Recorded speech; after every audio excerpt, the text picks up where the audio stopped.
Sugeng Dalu. Assalamualaikum warahmatullahi wabarakatuh. Ini satu sudah diborong timur semua, dan yang kedua saya sudah terpukul lalu. Cuma saya mau cerita sedikit.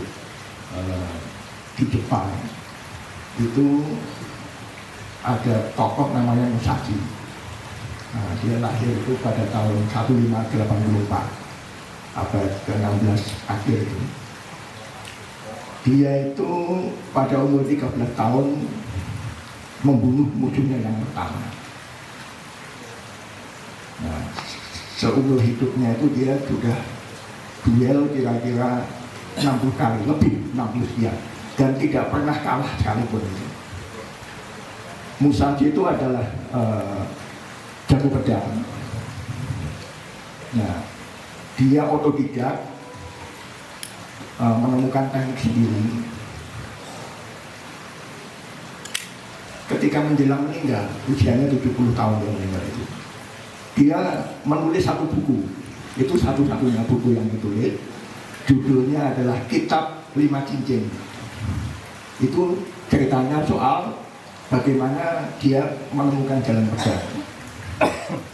Nah, bukunya itu sampai hari ini kira-kira sudah 400 tahun lebih.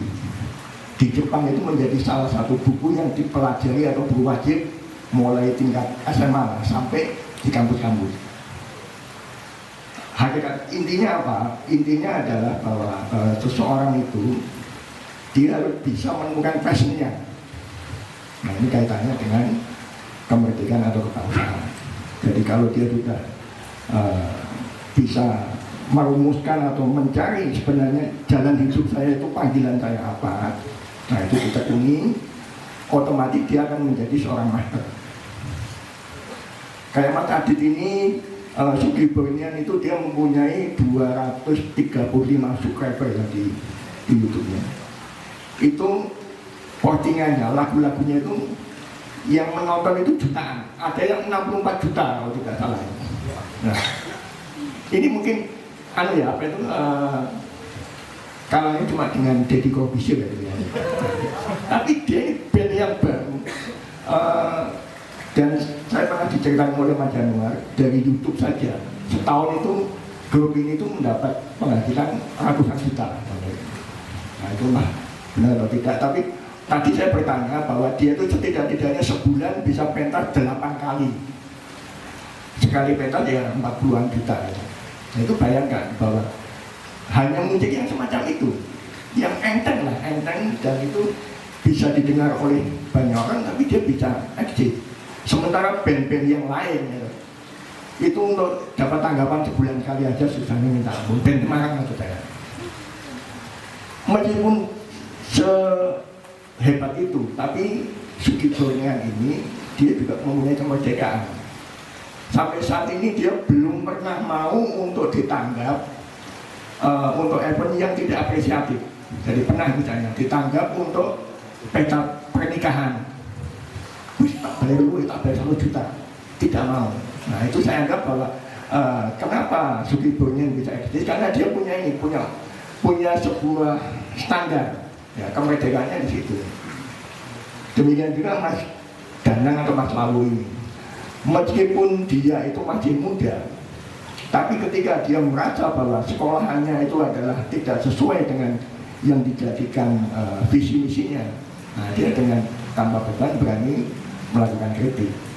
Demikian juga ketika Pak Jokowi Mantung, ketika dia merasa bahwa dia selama ini sudah melakukan banyak upaya untuk mewili budaya, kok ini seorang presiden yang seharusnya bisa memberi contoh, kok justru apakah tidak ada konsultasi dan sebagainya. Mungkin intinya di situ, bahwa hari ini yang diperlukan itu ya kita boleh mempertanyakan mana kemerdekaan atau kebangsaan.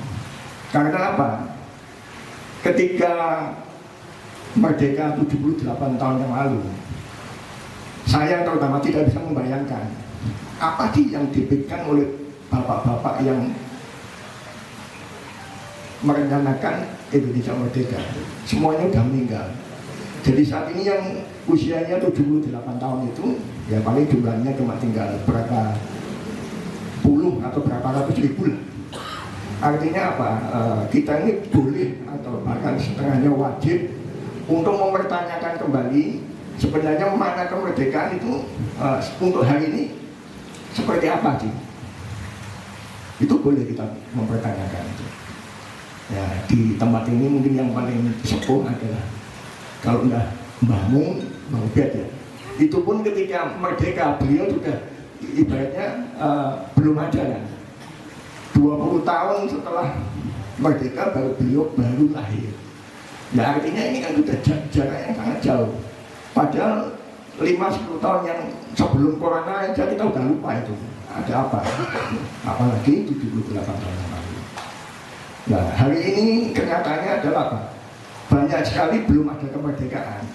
Misalnya kita merdeka memilih presiden, tapi yang dipilih cuma A, B, C, tidak bisa memilih yang lain. Yang sudah ada calonnya adalah Anies, calonnya adalah Prabowo, calonnya adalah Ganjar. Kita merdeka memilih, tapi memilih ya itu. Nah contohnya memilih